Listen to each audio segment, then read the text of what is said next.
Hello and welcome to episode 2 of Craig's iveco daily camper van build. It's been done by Vanity Vehicles Limited. So this morning, I just bought the van. I just bit the bullet and bought it. It's an iveco daily. They're next to impossible to get your hands on. It's an ex-Glazer's van.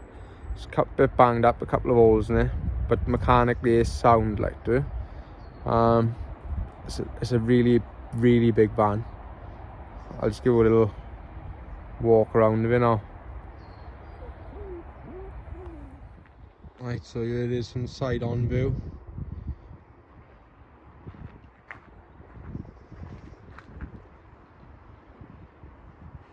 So you can see it's a proper high top. A lot of people advertise them as high top and they're nowhere near as high as that. They're like medium high tops like this is a proper high top. Proper long wheelbase. It is absolutely huge. As you can see, there's two stripes going down the side of the van.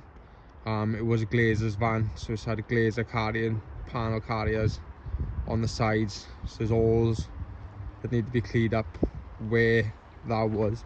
I was thinking about plastic dipping the old van or maybe wrapping it in vinyl, but it's not really that bad. I think if I can just touch up the holes, it won't be that bad. Those lines that look like scratches, it was all the way up there. I just had a little go with a bit of tar and glue remover and it's all come off like. So I'm thinking about taking those lines off now and patching up those holes best I can and giving it a little bit of a touch-up spray.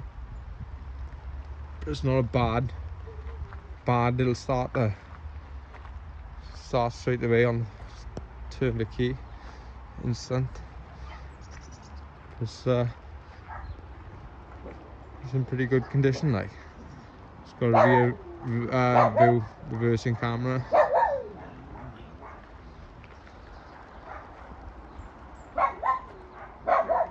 And yeah, there's a little bit of a scuff there, a bit of a scratch, but there could do a touching up, some sort of touch up. Generally, it's a pretty good condition van. Let's take it onto the front now. Where the dog? There's a dog at the minute. It needs to be cleaned up. That's one thing wrong with it. Needs the mirror cap put on.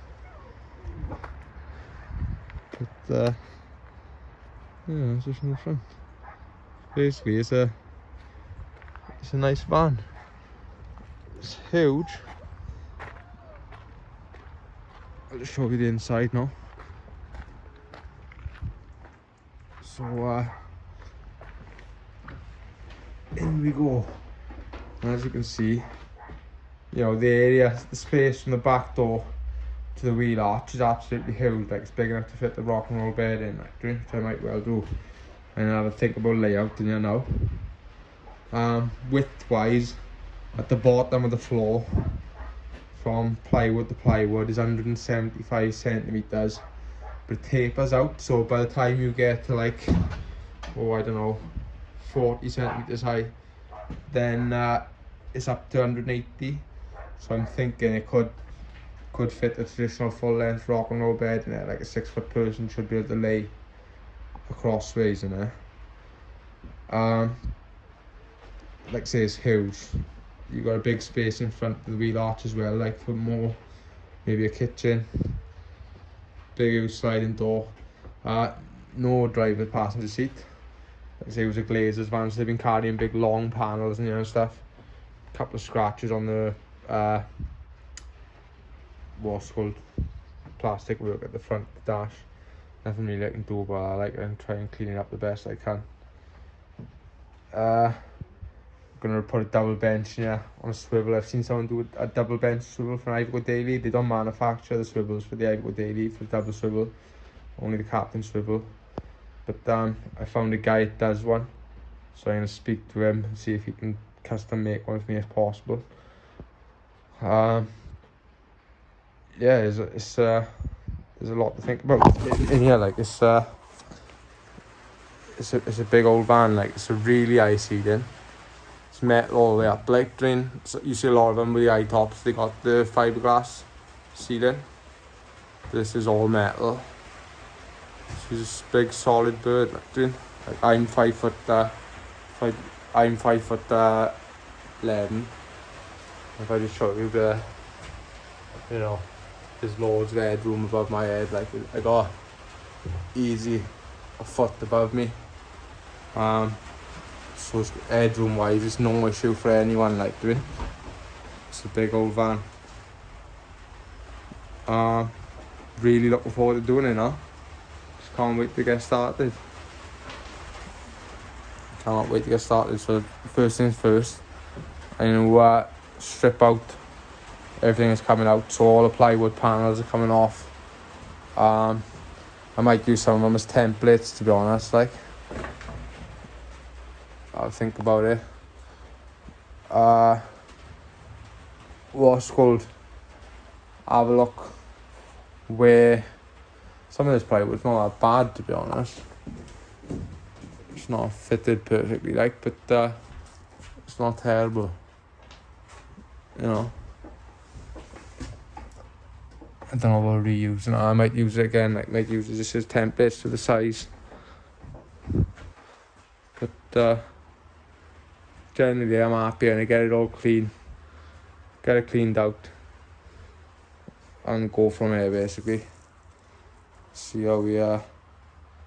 I don't know whether I'm going to be able to save the floor. No, maybe not this top layer. But maybe if I strip it back just a little bit. Down to this bottom layer. See how thick it is.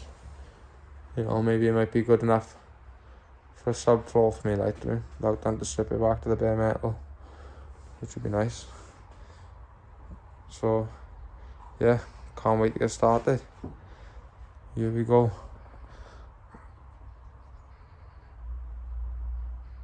Right, so the first job I'm doing now is I try and get rid of these stripes on the side of the van.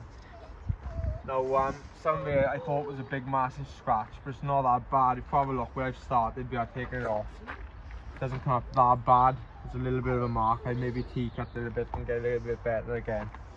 But other than the actual holes, it's not necessarily that bad. All this should be able to come off. So what I'm doing to get this off, I'm using Auto Glim tar and glue remover.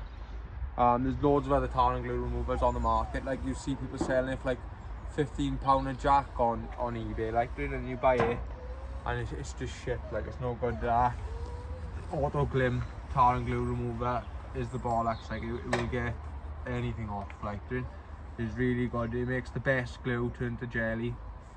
It's a really good product. Like, it's about £45 a jack. It's really expensive. It's like 3 times the price of something, but it's worth it. Like, so as you can see, as I'm just taking this off now, it's just all coming back. You can see the little spots of yellow. If I'm coming close, see this little spot of yellow I'm exposing. That's the actual primer coat of the vehicle, where it's scratched through the clear coat, through the white, and a little bit of the yellow primer is exposed, like this. So I'm just gonna have to touch up a couple of little bits. But it's not that bad. It's nowhere near as bad as I thought it was when I bought it, to be honest. I thought this was just a massive gouge all the way down. As you can see, like, I just soak in a rag, microfiber cloth, giving it a good soak in the tar and glue. It's better to do this in the dry weather, but you know, beggars can't be choosers. So